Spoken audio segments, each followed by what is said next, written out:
Kapitan! Oh, sino ka? DT Rider, Boss Kapitan. Balita ko, kayo inayawan niyo si Pinya. Oo. Napakaganda ni Pinya. Tapos napaka-sexy pa, pumupustura pa, bumebewang-bewang pa sa'yo. Ba't kaya hindi mo kaya i-try sa akin, Boss Kapitan? Chubby ako. Try mo magmahal ng chubby. Gusto ko man, hindi pwede. Bakit naman? May malawak akong dahilan, Tito Rider.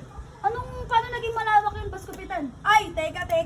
Nabalitaan ko nangyayari sa inyo ng misis mo ah. Takot na takot ka daw. Sayang, kapitan ka pa naman Hindi dito. ako takot. Lumaban na ako, Tito Rider. Marap ka nga dito, ba't ka ba nakatalikod? Kaya nga, ito inabot yung laban ako. Ano nangyari sa'yo? Ginulpe ko eh. Ang tapang na misis ko eh. Tingin nga! Ano nangyari sa'yo? Yan nga, gusto yung makita, mapapahama ka. Sa totoo lang. Grabe pala ginawa sa'yo ng misis mo, no? Ano, gusto mo mabugbog? Ayoko, diyan ka na. Under ka pala. Hindi ako under.